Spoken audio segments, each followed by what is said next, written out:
교육 식구들 찬양 감사합니다. 할렐루야. 예, 오늘 오후 시간에도 하나님이 이렇게 말씀을 통해서 은혜 주시기를 축복합니다. 혹시 여러분 중에 나는 억수로 못된 사람인데 예수 믿고 나서 천사가 됐다 하시는 분 계십니까? 원래부터 착한 사람이라서 교회 안에서 착한 사람 말고 그 사람은 예수 안 믿어도 착하게 살 사람이죠.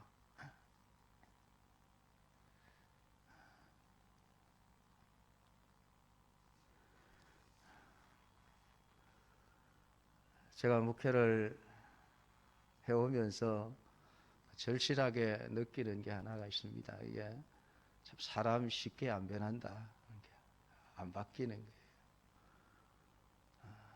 수없이 많은 교인들을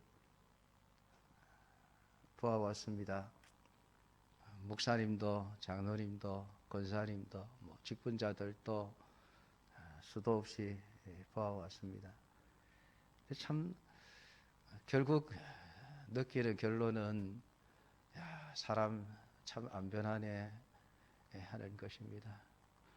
혹시 여러분 중에 예수 믿고 진짜 사람이 변했다, 그 사람 진짜 복 있는 사람이에요. 왜냐하면 성령의 충만함이 아니고는 사람이 바뀌지 않기 때문에 그렇습니다. 신자는 구별된 자라고 이야기를 합니다. 구별되었다라고 하는 말은 많은 세상 사람들 가운데서 하나님이 한 사람 한 사람 뽑아내서 따로 모아놓은 사람들이란 뜻이죠. 따로 모아놓으신 것은 너희들이 세상 사람들하고 좀 다른 생각, 다른 가치관을 좀 가지고 살아가라. 그래서 하나님의 말씀이라고 하는 것을 주셨습니다. 그래서 이게 앞으로 너희들이 살아야 될 삶의 기준이야. 세상보다는 천국이 더 좋은 사람이라야 되고, 물질적인 것보다는 영적인 것에 더 가치를 두고 더 갈급해하고, 세상이 좋아하는 것을 좋아하지 않고 세상이 싫어하는 길을 걸어가야 하는 사람들, 그런 의미가 여러분 구별된 사람, 신자라고 하는 의미입니다. 그런데 시간이 흘러가면 흘러갈수록 세상 사람들과 좀 다르게 살아야 한다는 것은 점점 희미해져 가고, 대신 세상 사람보다 더 나은 삶을 사는 자가 되어야 한다, 이런 생각이 점점 더 강해지는 것 같습니다. 그래서 세상에서 내가 예수 믿었으니까 재물이나 지위나 안 믿는 사람들보다 더 나은 사람이 되어야 하고, 또 그렇게 되는 게 하나님께 영광을 돌리는 길이다, 이런 쪽으로 자꾸 이제 생각이 빠져버린 거예요. 그러니까 결국 믿음은 하나의 관념, 생각으로만 머릿속에 머물러 버리고 그냥 세상 사람들처럼 똑같이 육신의 즐거움과 만족을 위해서 힘을 쓰는 그러한 길로 달려가고 있는 것을 보게 되어집니다. 그러니까 우리가 다 예배당 안에 이렇게 앉아 있으면 다 거룩한 천사들처럼 보이는데, 여러분이 과연 시장통에 나가서 혹은 놀이공원에 가서 그때에도 정말 하나님 나라 백성처럼 살아갈 수 있는가? 그런 질문을 여러분 끊임없이 하셔야 합니다. 네. 참 안타까운 게 우리 한국 교회가 정말 잘못하는 게 있어요. 교회 안에서는 거룩한데 교회 밖에 나가면은 똑같아지는 거예요. 똑같아지는 거예요. 제가 참 늘 울분을 가지는 게 우리 목사님들도 마찬가지입니다만은, 이상하게 관광만 가면 희한하게 변한단 말이죠.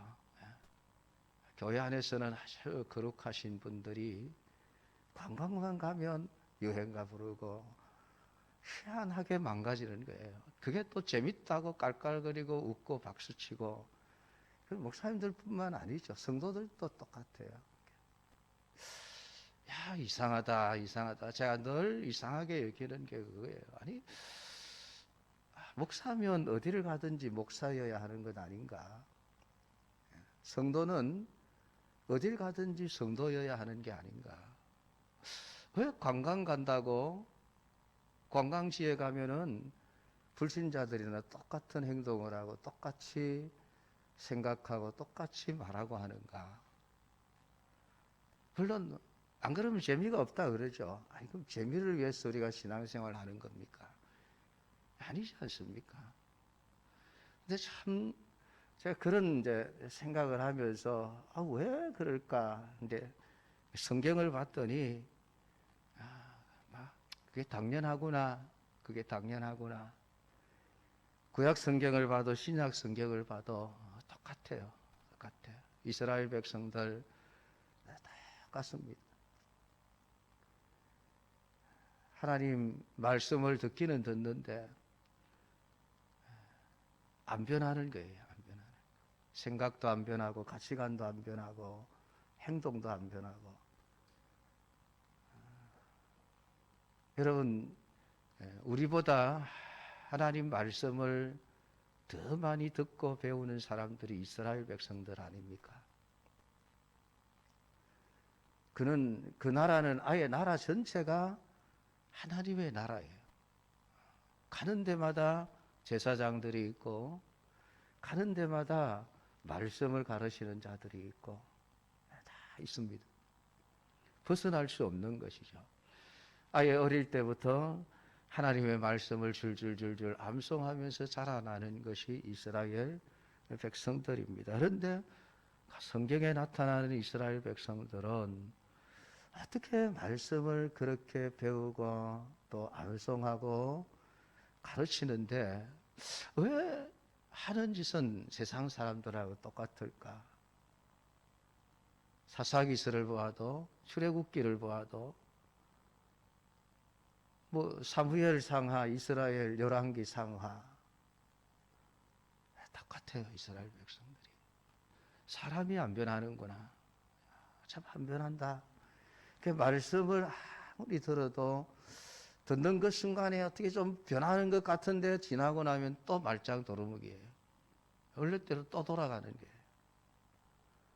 안 변하는구나. 그러면 신약 시대는 좀 나을까 싶어서 신약 성경을 예수님의 제자들의 삶을 쭉 읽어봐도 똑같아요. 똑같아요. 3년 동안 예수님 따라다니면서 예수님에게 설교를 들었던 제자들 누가 변했습니까? 안 변했죠? 안 변했습니다. 가룟 유다 같은 사람들은 변하기는커녕 예수님 30에 팔아먹고 배반했던 사람이죠. 제자들 3년 동안 예수님 따라다니면서 생각이 변했습니까? 안 변했어요. 늘 마음속에는 누가 높은 자리 차지할까? 예수님이 빨리 로마 제국을 뒤집어 엎고 우리나라를 독립시켜주지 않나? 세계를 다스리는 그런 나라로 만들지 않나? 그러면 나도 좀 더 높은 자리에 앉아서 천하를 호령할 수 있을 텐데 참 그 생각만 하고 있는 거예요. 초대교회 성도들 여러분, 우리가 서신서들, 바울 서신서들을 읽어보면 문제없는 교회들이 하나도 없어요. 왜 그럴까? 왜 사람이 안 변할까 하는 겁니다.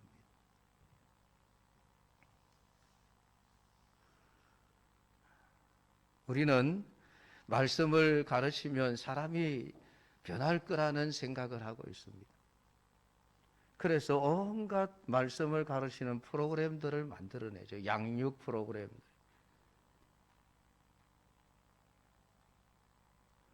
근데 그것만 하면 사람이 완전히 헷가닥 180도 달라질 것이라고 믿고 있는 거예요. 그거 안 하면은 교회가 마치 망하는 것처럼 생각을 하는 거죠. 그거 하면 뭔가 교회가 좀 될 것처럼 생각되는 이런 생각을 우리가 늘 하고 살아가고 있습니다.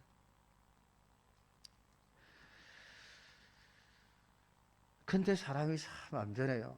그러니까 이제 우리 목사님들 세계에서는 말씀만 가지고는 안 된다. 말씀만 가지고는 안 된다. 이렇게 현실을 절감하는 것이죠. 그러면서 뭔가 자꾸 다른 것 효과적인 방법이 없나. 사람의 마음을 움직여서 좀 우리가 원하는 결과를 만들어내고자 하는 노력들을 수도 없이 하게 되어집니다. 그러나 여러분 참 그게 안 돼요.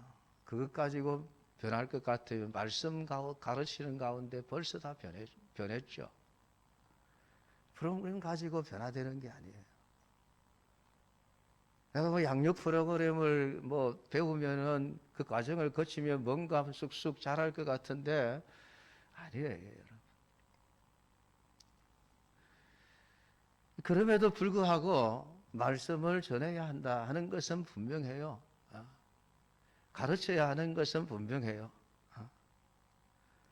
그것은 하나님의 말씀을 우리가 통해서 하나님이 원하시는 하나님의 뜻이 무엇인가라고 하는 것을 알기 위해서입니다. 그리고 그 하나님의 뜻을 알게 되면 우리가 하나님의 뜻하고는 상관없이 얼마나 엉뚱한 길을 가고 있는가라는 우리 자신들의 모습을, 본질적인 모습을 발견하기 위해서입니다. 내가 이거 잘못 가고 있구나. 그래서 말씀은 항상 우리를 책망하면서 무엇이 진리를 쫓아가는 길인가라고 하는 것을 우리에게 보여주고 있습니다. 그러니까 성령이 사람들의 마음 속에 충만하게 임하실 때에 결국 3년 동안 예수님을 따라다니던 제자들이 변하지 않았다가 변화되는 순간이 사도행전 2장이죠. 성령의 충만함을 입었을 때에 그들이 성령의 말하게 하심을 따라 다른 방언을 말하기 시작하니라. 성령의 말하게 하심을 따라. 굉장히 중요한 용어예요. 성령이 우리의 생각을 바꾸어 놓고 성령이 우리의 언어를 바꾸어 놓고 성령이 우리의 행동을 바꾸어 놓기 전까지는 우리는 잘 변하지 않습니다. 그래서 진짜 예수 믿고 변화된 사람은 복 있는 사람이에요. 그렇다고 그냥 포기하자라고 하는 그런 얘기가 아닙니다. 끊임없이 우리가 바라보고 추구해야 될 목표는 항상 일정해요. 목표는 그때나 시급이나. 근데 그 목표에 도달하지 못하는 우리 자신들을 보면서 우리가 뭘 하려고 하는 게 아니라 하나님이 아니면 안 되는구나라고 하는 것. 여러분 그것을 깨닫고 하나님을 더 의지하는 길밖에 없습니다. 오늘 디도스 2장 11절에서 모든 사람에게 구원을 주시는 하나님의 은혜가 나타나 라고 말하고 있는 것을 봅니다. 이 모든 사람에게 구원을 주신다는 이 말씀, 이 모든이라고 하는 단어는 세상의 모든 사람이라는 그런 의미가 아니에요. 만인 구원서를 말하고자 하는 것이 아니라 인종과 신분을 초월한 구원을 말씀하고 있는 것입니다. 왜냐하면 유대인들의 구원관은 철저하게 유대인 중심이죠. 유대인들에게만 구원이 있고 이방인들에게는 구원이 없다. 그래서 인종과 신분에 국한되어져 있는 것이 유대인들이 가지고 있었던 구원관입니다. 그러나 하나님의 구원의 은혜는 그런 민족을 뛰어넘어서 초월해서 하나님이 선택한 모든 자에게 주어지는 것이죠. 구원은 내가 만들어내는 것이 아니라 하나님으로부터 주어지는 것이에요. 그래서 우리는 은혜로 하나님의 은혜가 나타나 우리가 구원을 얻었다라고 지금 말씀을 하고 있는 것이죠. 그러니까 하나님의 은혜가 나타났다는 것은 하나님의 은혜로 말미암아 택한 백성들이 구원에 이르렀음을 이야기를 해주고 있는 거예요. 그래서 우리가 정말 잊지 말아야 할 것은 나는 내가 믿어서 구원을 얻었다가 아니라 하나님의 은혜가 나타나서 나를 구원해 주셨구나라고 하는 것. 이것을 잊지 말아야만 합니다. 그리고 하나님이 우리를 구원하시고 난 이후에 그냥 내가 너를 구원했으니까 이제 알아서 네가 크라, 그게 아니죠. 오늘 12절을 보면 우리를 양육하시되 경건하지 않은 것과 이 세상 정욕을 다 버리고 신중함과 의로움과 경건함으로 이 세상에 살고, 13절 복스러운 소망과 우리의 크신 하나님 구주 예수 그리스도의 영광이 나타나심을 기다리게 하셨다라고 말씀하고 있습니다. 우리를 구원하신 것으로 끝난 것이 아니라 성경은 우리를 양육하시는 것도 하나님이라고 우리에게 말씀해 주고 있습니다. 구원을 주시는 하나님이 우리를 양육하신다. 양육도 하나님의 몫이라고 선언을 하고 있습니다.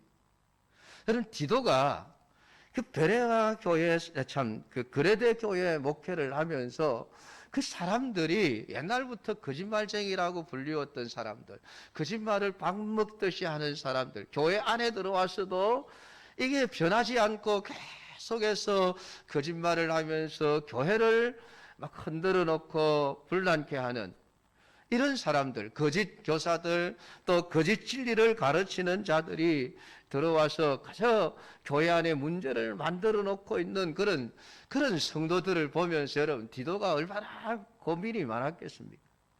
야, 저 사람들을 어떻게 가르쳐야 하나, 어떻게 변화시켜야 하나, 어떻게 저 사람들을 바꾸어 놓아야 하나, 그 고민 안 했겠습니까? 근데 바울이 그것을 알고는 디도야, 네가 그 사람들을 양육하는 게 아니야. 하나님이, 우리를 은혜로 구원하신 하나님이 그 사람들을 양육하신다라고 가르치고 있는 겁니다. 해봐도 안 되니까 실망하고 낙심하고 그럴 필요가 없다. 하나님이 양육하신다. 그 말은 하나님이 양육하시지 않으면은 어떤 사람도 사람을 양육시켜낼 수가 없다는 얘기예요. 그래서 바울이 고린도서를 통해서도 마찬가지로 이야기를 했죠. 아볼로와 나는 심었고 물 주는 사람에 불과하다. 자라나게 하시는 것은 오직 하나님이시다. 이 양육, 성장이라고 하는 것은 인간의 힘과 인간의 노력으로 되어지는 문제가 아니라는 거예요. 하나님이 하시는 하나님의 영역이라고 성경은 분명히 선포를 해놓고 있습니다. 그런데 사람들은 끊임없이 사람들의 영역이라고 생각을 하는 거예요. 사람들이 더 많이 수고하고 더 많이 애를 쓰고 더 많은 프로그램을 만들어내고 그걸 실행하면 사람이 뭔가 좀 되어질 것처럼 자꾸 여기게 만들어가는 거예요. 근데 그렇게 하는 이유가, 그렇게 해야 우리 인간의 존재감이 드러나잖아요. 아, 내가 뭐 대단한 일을 하나 했다라고 말할 수 있는 거리가 생기거든요. 그러니까 우리는 우리 스스로가 하나님이 하실 때까지 가만히 기다리지를 못하는 거예요. 그냥 아무것도 안 하면 무능력한 자로 그냥 나길이 찍히니까. 그 스스로가 이제 지쳐가는 거예요.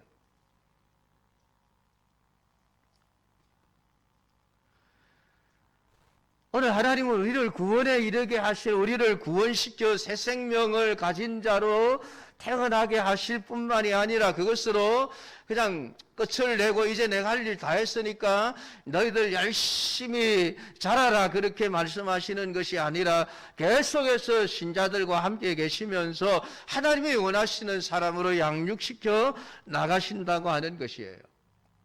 여러분, 아브라함이 그냥 믿음의 사람이, 믿음의 조상이 된 것이 아니에요. 하나님이 만들어 가시는 거예요. 만들어 가시는 것. 그 과정이 양육이죠, 양육.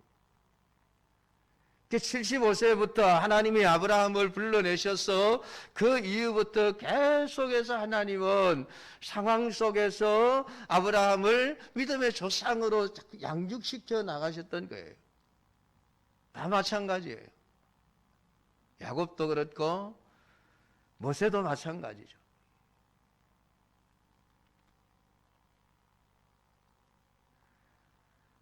구원에 이른 신자는 그 구원의 풍성함을 맛보는 자리로 나아가야 하는데, 그것이 바로 하나님이 우리를 은혜로 양육하신다라고 하는 것이죠. 목사는 여러분, 신자를 양육하는 존재가 아니에요.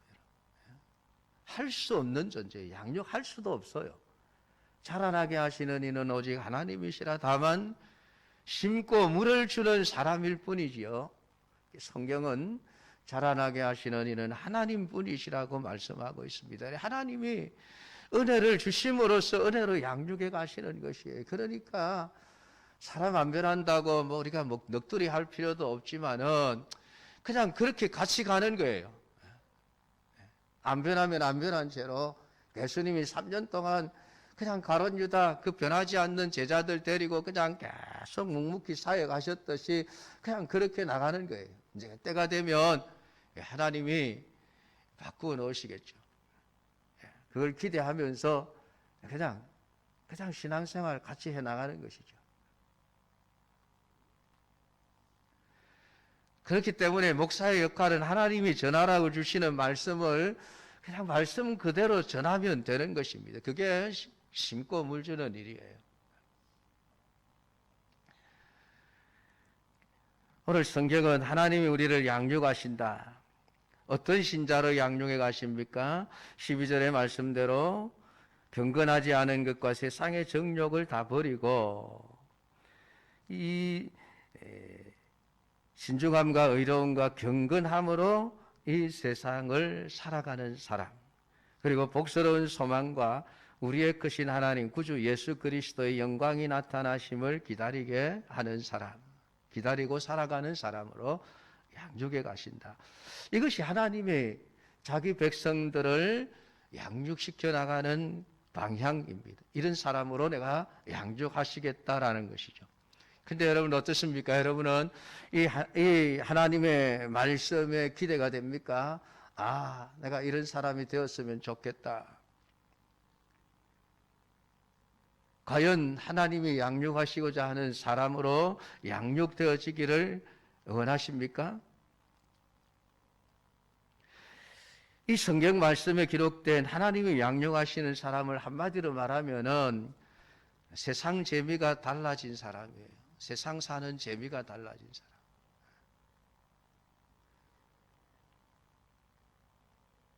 그냥 세상이 재미없는 사람이에요. 세상이 재미없는 사람.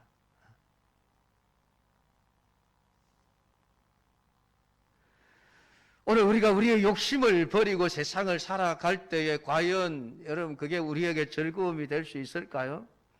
욕심을 다 버리고 살아간다. 세상 정욕을 다 버린 자로서 살아간다. 재미없을 거예요, 세상이.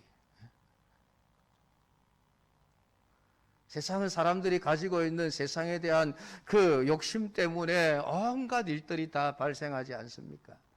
돈에 대한 욕심, 권력에 대한 욕심, 지식에 대한 욕심, 남들보다 더 뛰어나고 우월하고자 하는 욕심들. 여러분, 이런 것들 때문에 세상이 재밌게 만들어져 가죠. 근데 이런 욕심을 다 버린 자로서 살아가게 한다? 여러분, 과연 세상이 재미있을까요? 재미없어지는 거예요. 신중함과 의로움과 경건함으로 세상을 살아간다? 이렇게 사는 삶이 여러분 재미있을까요? 재미없어요. 세상으로부터 왕따 당하죠.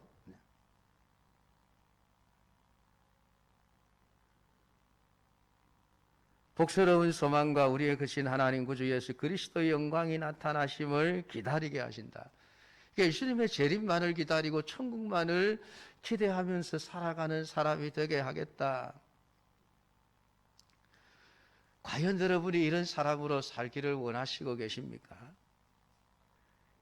아마 우리의 마음에 안 들 거예요. 하나님 그런 사람 말고요. 우리가 원하는 사람, 내가 원하는 모습으로 좀 세상에서 남들보다 멋진 삶을 살아가는 그런 사람으로 좀 만들어 주시죠. 주님의 관심과 자꾸 멀어질 수밖에 없는 우리의 관심,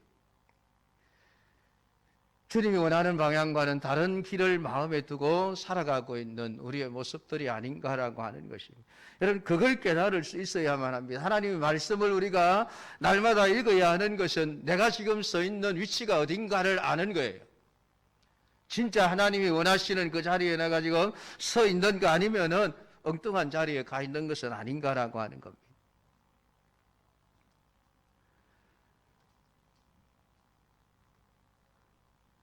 언제나 아마 말씀 앞에 서면 우리는 말씀에서 좌우로 치우쳐 있는 우리 자신들의 모습을 발견하게 될 겁니다. 아마 그걸 부인할 사람은 아무도 없을 거예요. 근데 하나님이 그냥 그런 우리를 그대로 내버려 두면 어떻게 되겠습니까? 결국은 우리가 어디로 흘러가겠습니까? 마지막에 도달할 곳은 결국 세상과 함께 흘러가면서 세상이 도달할 끝에 우리가 같이 도달하지 않겠습니까? 그렇게 할 수 없어서 하나님은 우리에게 계속 은혜를 주시는 것입니다. 그리고 친히 양육하시겠다라고 하는 것이죠. 하나님의 은혜로 양육하시겠다고 하는 것은 사람의 힘과 노력으로는 안 되는 일이기 때문에 하나님이 자신이 직접 하시겠다라고 하는 것이죠. 그래서 성령을 보내주시는 겁니다. 성령의 충만함을 받을 때에는 내 생각을 다 버리게 되어 있습니다. 성령의 충만함이 다른 게 아니에요. 내 생각을 버리고 내 욕심을 버리고 오직 하나님의 생각, 하나님이 원하시는 것을 가지고 살아가는 사람, 그 길을 따라서 살아가는 사람이에요. 그게 성령 충만한 사람이에요.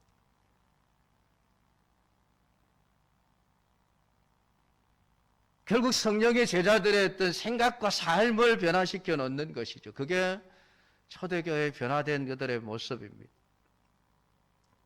항상 성령과 연관되어져 말씀의 역사가 나타나죠. 그렇지 않을 때는 결국은 똑같은 거예요. 로마 교회, 고린도 교회, 데살로니가 교회, 갈라디아 교회, 모든 교회마다, 여러분, 소아시아 7교회, 에베소, 스무나, 버가모, 두아디라, 빌라델비아, 라오디게아, 그런 교회들이 4대 교회. 결국은 여러분 다를 바가 없어요. 그러면 지금 여러분 소아시아 7교회 지금 없습니다. 사라지고 없어요. 없어지면 하나님의 교회 자체가 없어진 건가요? 아니에요, 여러분. 소아시아 7교회는 세상에서 사라졌어도 하나님의 교회는 조금도 손해난 것이 없습니다. 그대로 존재해요, 옛날부터.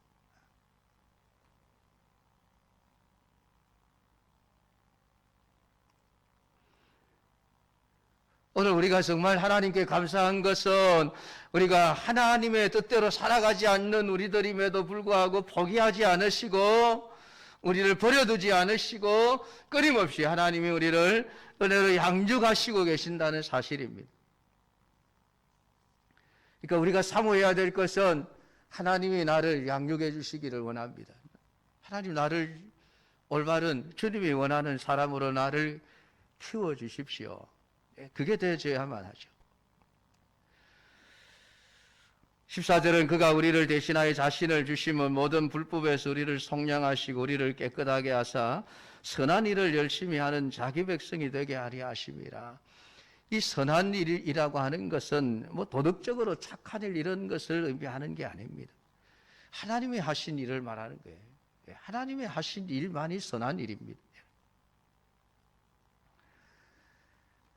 우리를 위하여 자기 아들을 내어주신 그 일, 우리를 모든 불법에서 우리를 속량하시고 깨끗하게 하시기 위하여 자기 아들을 내어주신 그 일이 선한 일이죠. 착한 일입니다. 그것이 우리를 구원하신 이유입니다. 우리를 양육하시는 목적입니다. 그래서 구원은 여러분 단순히 천국 가는 것으로만 이해하지 마십시오. 오늘 하나님께 붙들려서 내가 어떻게 하나님이 원하시는 사람으로 양육되어져 가는 그 과정이라고 여러분 생각하셔야만 합니다. 하나님이 지금도 나를 붙들고 나를 하나님이 원하시는 사람으로 다듬어 가고 계시는구나. 때로는 아픔으로, 때로는 눈물과 고통으로, 때로는 기쁨을 통해서 우리에게 하나님이 원하시는 선한 일을 열심히 하는 자기 백성이 되게 하려 하심이라. 하나님이 하시는 일을 행하는 그러한 백성으로서 살아가게 하시는 그러한 사람을 만들어 가시는 겁니다. 우리가 그것을 생각하게 되어질 때에 오늘 우리가 진짜로 가야 할 길이 무엇인가를 보게 될 겁니다. 아, 내가 이렇게 살아서는 안 되겠구나. 하나님이 원하시는 것은 이런 것이구나. 내가 저렇게 살아야지. 그런 그 길을 찾아낼 수 있고, 그래서 하나님이 원하시는 삶으로 나아갈 수 있는 우리 모든 믿음의 사람들이 다 되기를 축복합니다.